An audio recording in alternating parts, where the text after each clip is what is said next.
Welcome back, everyone, for another Road Snack. We are excited to be here. So, hi, Haley. Did you have a good Thanksgiving? We certainly did, Mary. Like everyone else, probably ate too much food, but the digestive enzymes saved the day. How about you? I spent my Thanksgiving home alone, snuggled on the sofa with all my dogs, and so that was just perfect for me. And you might hear them barking in the background. I'm not sure. We'll find out when we edit this. But I actually spent the day doing some more research on our little road stacks for the month of December. And today we are going to talk about the Baba Yaga. Yeah, I can't wait to get into this story. I love a little good old-fashioned Yuletide monster. Yeah, and she's pretty creepy, so let's get into it.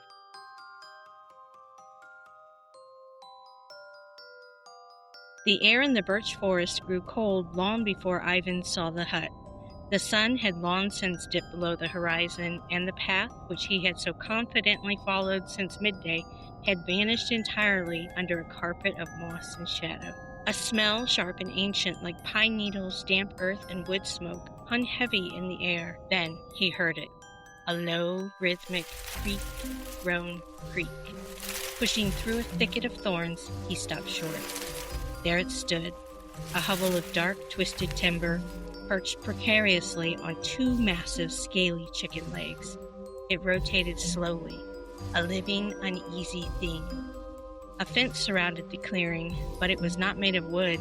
It was a barricade of yellowed human bones. Atop several posts were skulls, their empty eye sockets glowing with a faint greenish light that pulsed in time with the creaking hut.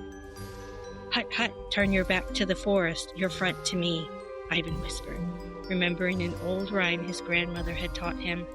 The hut groaned, then settled with a final jarring thump. It singled a small door facing him.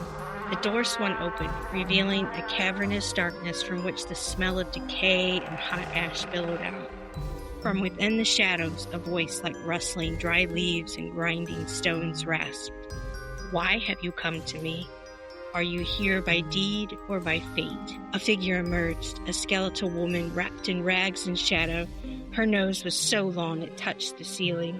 Her chin scraped the dirt floor, and she moved with a disturbing, disjointed gait. Her eyes, dark and piercing, locked onto Ivan. This was Baba Yaga. Ivan froze. The green light from the skull lamps reflecting in his wide eyes. The old woman lifted a bony finger, and the pestle beside the hearth began to rock violently. "I smell Russian flesh," she hissed, a slow, terrible smile spreading across her face. "Now, little lost one, let's see what you're made of." Ivan's heart hammered against his ribs. The green lights of the skull lamps intensified, casting shifting shadows across the hut's interior. The air crackled with a malevolent energy. "Speak, boy," Baba Yaga rasped, her voice a chorus of creaks and groans. "Why disturb the peace of Yaga?" Ivan, though terrified, remembered the tales of those who treated the witch with respect. He dropped to one knee, bowing low.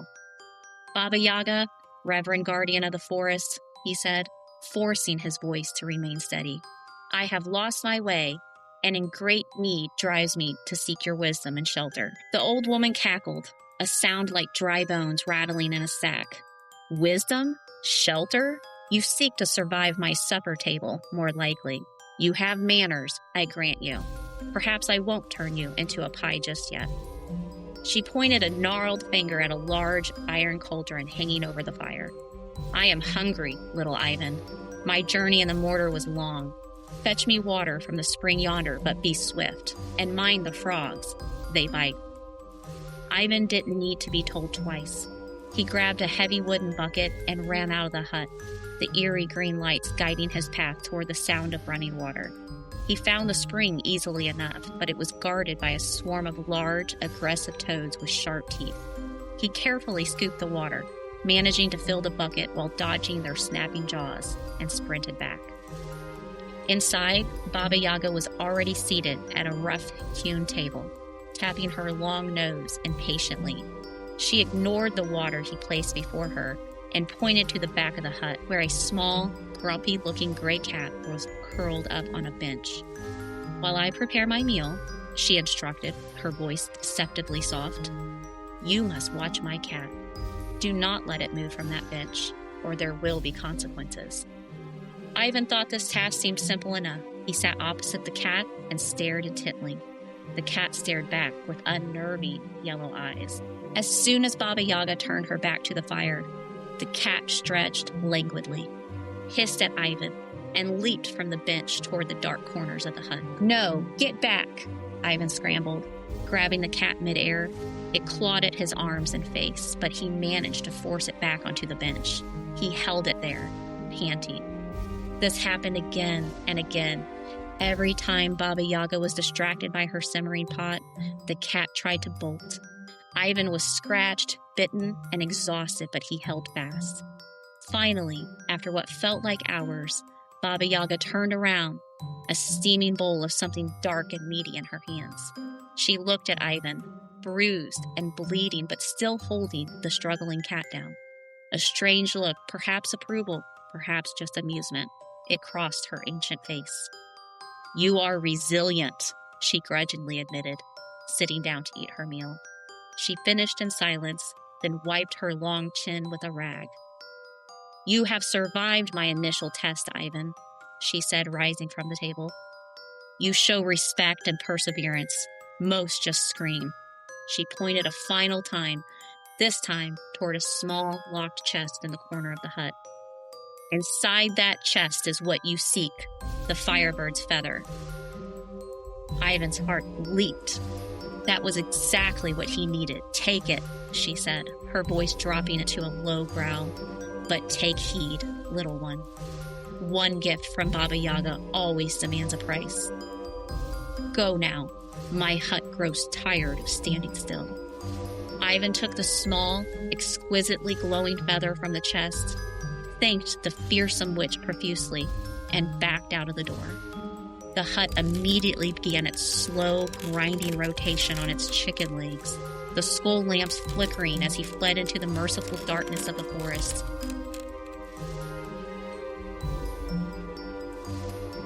Wow, Haley, what a chilling figure. Any old crone or witch story is creepy, but this one, it just has that extra layer of creepy. No, Mary, I kind of love her. She just wants to be left alone, and the dang kids just keep coming back to her door and her neck of the forest.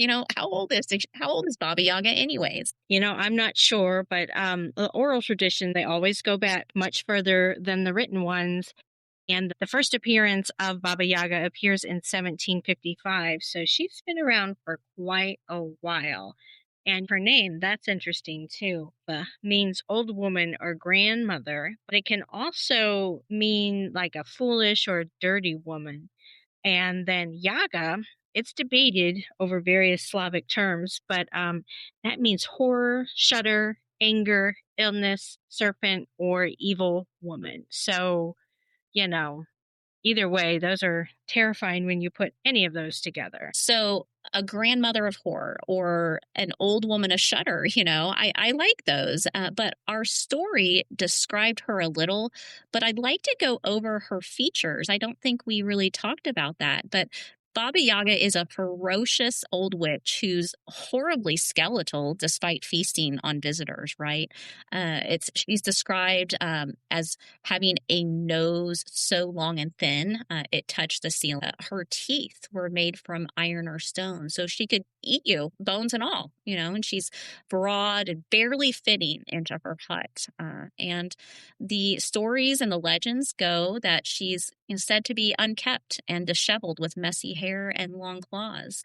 Definitely a vision of an evil forest witch. Right? Yeah, and she, her folklore comes from mostly in Russia and Ukraine and Poland. So the Eastern European areas are her origins. But 100% the most favorite part about her is her hut. She lives in a little hut called an Izba. I don't know really how to say that, so I apologize for anybody who does. It's spelled Izba.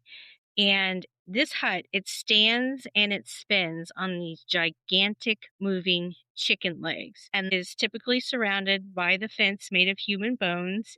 and those are topped with those glowing skulls, which we saw in our story. And the lamps are said to like glow an eerie green. And the hut can chase down the victims, but it's usually just roaming all over the forest. But can you imagine the horror of being like lost in the woods? It's getting dark, and you hear this creaking and moaning, and trees are like crashing and making noise, and all of a sudden you see this hut on giant chicken legs.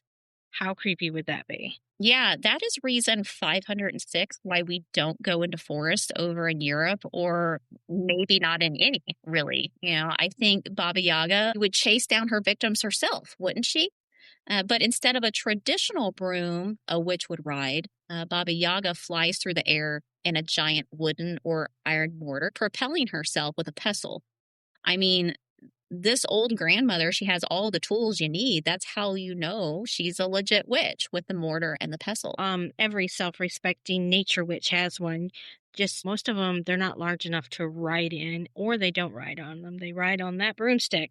But our terrifying Baba Yaga is linked to the winter solstice, and so that represents the death of the old year and the birth of the new year. And this is something we'll see played out over and over again in our Christmas Creature series, is the ties to the winter solstice. Yeah, and to tie her further into the Christmas lore, she's sometimes portrayed as an antagonist, Father Frost, the gift giver, as she tries to steal the presents from children at Christmas.